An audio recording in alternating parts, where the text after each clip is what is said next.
Hello Nigerians, hello Africa. This is your friend and brother Dr. Haruna Goro. This is an urgent call to the Ghanaian government. What is happening right now in Nigeria calls for the attention of the entire African nation and the rest of the world. We know how the election of 2023 went. Many people went out to vote, and it was a historic vote, especially first-time voters. And these first-time voters were the youth. They made up to 70-something% of first-time voters. Many of you may have heard what happened, how the chairman of the Independent Electoral Commission, Professor Mahmoud Yakubu, announced Tinubu as the winner when people were all sleeping. It was very obvious that Nigerians didn't vote for him. The whole nation was like in coma. People were sad and depressed. And so the case went to court. The alleged losers, and that is Peter Obi of Labour Party and Atiku of PDP, they presented a lot of evidence to show that the election was rigged and that the current president of Nigeria was not the legitimate winner of the 2023 election. And a lot of people have come out to reveal things about the current president. Talk about the drug case that happened in America, where he had to forfeit 400 and something thousand American dollars. They call it civil forfeiture. One of the people that have been revealing many of these things is an investigative journalist by the name of David Hundeyin. And you know David Hundeyin had to flee for his life from Nigeria since 2020. He was graciously received by the Ghanaian government and given a refugee status and also their passport, so he's able to operate and travel. So in a way you can say David Hundeyin is a political refugee because of many of the revelations that were made by David Hundeyin as it has to do with who Tinubu is and all the atrocities. So he came out and revealed many things, and so that has angered Tinubu, and so they're looking for ways desperately how to repatriate him back to Nigeria, and possibly it could even mean the end of his life. I really want to appreciate the Ghanaian government for being a safe haven for so many political refugees. Thank you for being a place that people can run to and find solace and find safety and find protection during such desperate moments. I remember many years ago in Nigeria, when some of us were still young, there was what we call Ghana must go. Nigeria was like a safe haven until our people rose up and started to chase Ghanaians back. Some of us were not happy even though we were young. In spite of that history, Ghana has remained very, very open, very hospitable. You know, a lot of people will prefer being in Ghana because of the welcoming nature of Ghanaians. So please, I call on the president, please do everything in your power not to succumb to any pressure or blackmail by Tinubu and his APC government to revoke the permit that David Hundeyin has. So I call upon you, please do the needful and ensure that his life is not under threat. Once again, I salute Ghana, I salute the president, I salute the cabinet and every Ghanaian. Thank you for being a people that know how to welcome people in their desperate time and hour of need. May God bless the government of Ghana and the people of Ghana. I want you to watch David Hundeyin tell his story himself. My name is David Hundeyi. I'm an investigative journalist from Nigeria, and I'm constrained to send out this public appeal to Ghanaian President Nana Akufo-Addo, the Ghanaian Minister of the Interior, Honorable Ambrose Derry, and to the chair of the Ghana Refugee Board, Prof. Kenneth Atafua. I fled Nigeria in 2020 and I applied for asylum in Ghana in early 2021. In May 2022, I was granted refugee status in Ghana. Consequently, I was also issued a Ghanaian refugee travel document, a refugee passport, which I have subsequently used extensively too. Last month, when there was the ongoing back and forth between those who wanted to go to war within the ECOWAS bloc, those who wanted to go to war with the coup regime in Niger, and those who didn't, something happened. The Nigerian president, Bola Ahmed Tinubu, made a move to deploy Nigerian special forces illegally into Nigerian territory to enforce a no-fly zone, which is a euphemism for essentially staging a military attack, an unprovoked military attack against an independent sovereign nation and a friendly country to Nigeria. As was expected, most people in the Nigerian government, in the Nigerian military, and in the citizenry at large weren't at all on board with this. But Mr. Tinubu was clearly desperate to start this war with Niger, a war that nobody wanted. Subsequently, a secret document was leaked to me, a document which contained attack instructions and staging plans for this illegal invasion of Niger.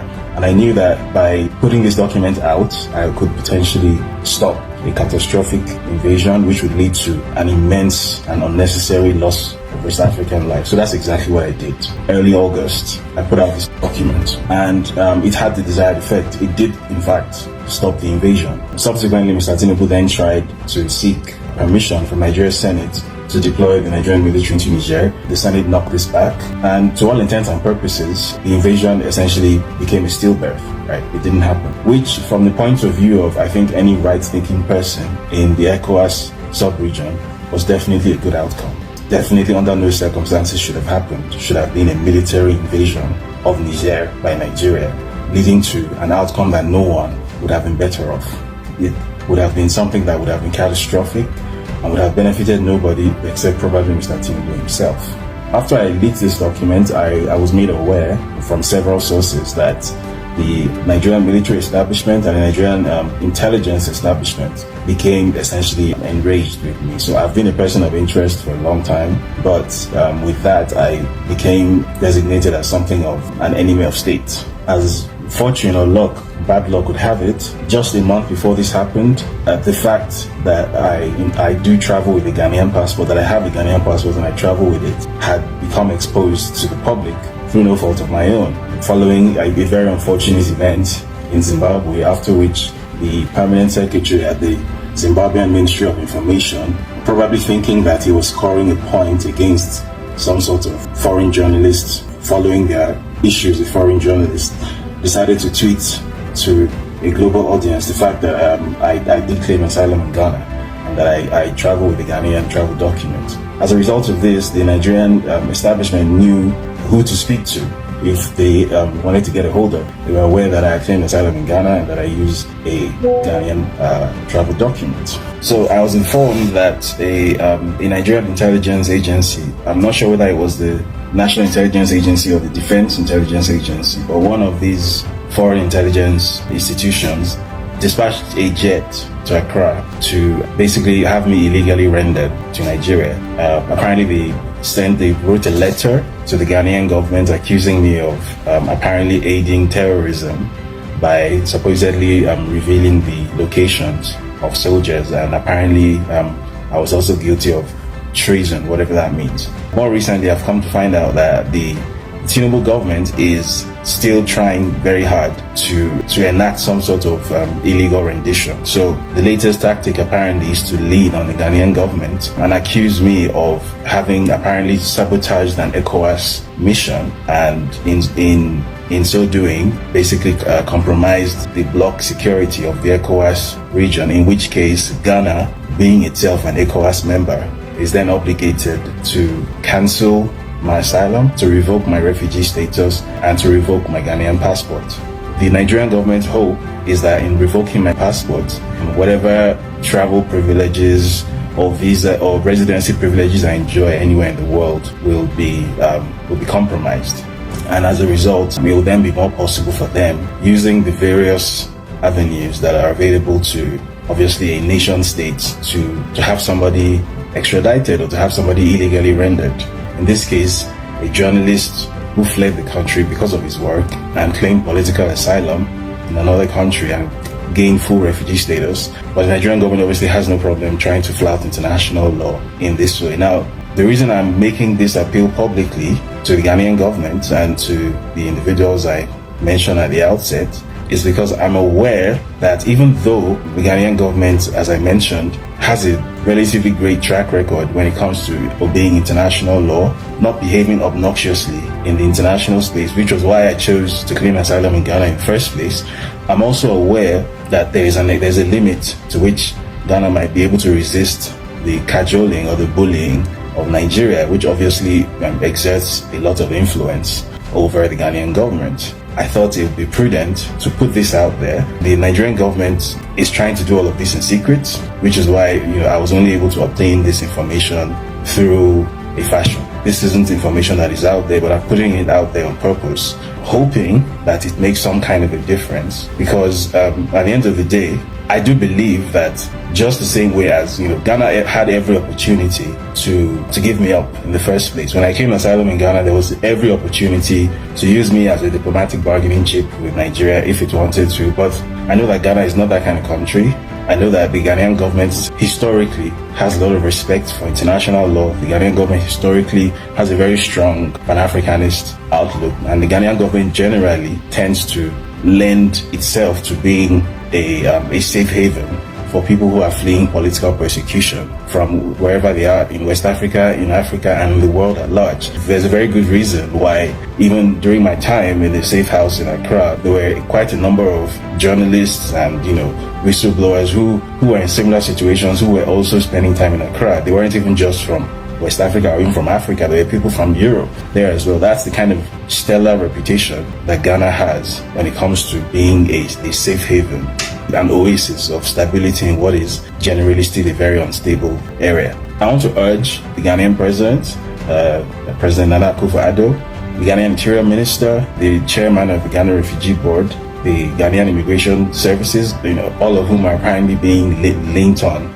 by the Nigerian government, to consider not only obviously the fact that I have been obviously granted full refugee status in Ghana, and the Nigerian government is trying to make Ghana blood guilty, right? The Nigerian government is trying to get Ghana to break international law so as to find a way to have me return to Nigeria, and the entire purpose of having me return to Nigeria is to even a personal score, because the person who is apparently the president of Nigeria now, as I'm sure everyone is aware, has a personal bone to pick with me, because I am the journalist who is responsible for essentially destroying whatever false reputation he was trying to build in the international space. I'm the journalist who revealed that Bola Ahmed Tinubu is a drug trafficker and is a certificate forger, both of which are about to have a significant impact on his continued stay in office. This is an attempt to settle a grudge using a sovereign country, which is Ghana, as a sort of blunt force tool to get at one individual.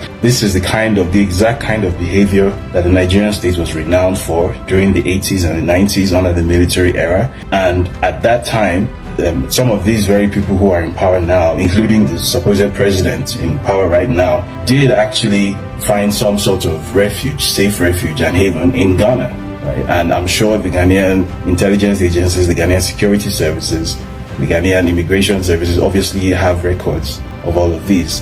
Ghana has a very long and storied relationship with Nigeria in so many ways, specifically when it comes to serving as a safe haven for people fleeing political persecution in Nigeria. Without the support and hospitality of Ghana and of the Ghanaian government, a lot of the work I've been able to accomplish over the past few years could never have been done. I might not even be alive. Right? The Ghanaian government has been nothing but honorable in its dealings. So I want to urge the Ghanaian president to resist the temptation to allow an illegitimate Nigerian president to push Ghana into breaking international law. I obviously don't need to mention that there's a law called the Law of Refoulement, which forbids the illegal repatriation of political refugees back to the country that they fled from, where they are going to face persecution. It's very well known that if for whatever reason I were to be returned to Nigeria, I would not survive it. This is not a secret. So I'm putting this appeal out there publicly. I wasn't going to do this initially, but seeing as it doesn't look like there are that many options left, and the fact of my use of a Ghanaian passport and my permanent residency in Ghana is going to be used, the Nigerian government is trying to weaponize that, and Ghana, for all its best efforts, for all its best intentions, might not be able to resist the bullying of the Nigerian government. I'm constrained to put this message out in the public domain, at the very least for record purposes. So if anything were to happen to me, I hope it doesn't happen, but if something were to happen to me, everyone should know who is responsible for it and under what circumstances these things happened. The Ghanaian government, as I said, has been nothing but good to me. The Ghanaian government has behaved excellently, historically and presently. I hope that continues. I hope it's able to resist the tactics of the Nigerian intelligence agencies, the NIA, the DIA, the DSS, which are parts of the erstwhile, the infamous NSO security organization, which used to carry out this exact sort of illegal international activity back in the 80s, because apparently that's the era that we've gone back to now. I'm also appealing to international institutions that may be watching this to lean on whoever can be lent on to see that this reaches some sort of resolution. And in the event that there is no resolution and I end up becoming a journalist who ends up dead because I did my job, well, I want everyone to know who was responsible. So that's why I'm putting out this appeal. I hope the Ghanaian government does the right thing. I have faith in them. They've always done the right thing more often than not. So there are so many more people like myself who have found a safe refuge and a home in Ghana. I think it would be a very sad thing if that reputation this country has built for itself should be damaged because of an illegitimate president in Nigeria who is essentially trying to personalize the apparatus of state and use it to pursue his personal vendetta around the world. So that's all I have to say this evening. Thank you for listening. To the rest of us Nigerians, let's stand in prayer for David Hundeyin, and not just him, for people like him that are running for their lives because of this wicked, evil APC government. They are desperate in staying on. They are desperate in holding on to power. So they will do anything and everything possible to make sure they take anybody out who they consider to be a potential threat to their claim to power. I believe that very soon we'll have justice in Nigeria. This is the time that Nigeria and Africa will be free. Once again, I salute Ghana, I salute the president, I salute the cabinet and every Ghanaian.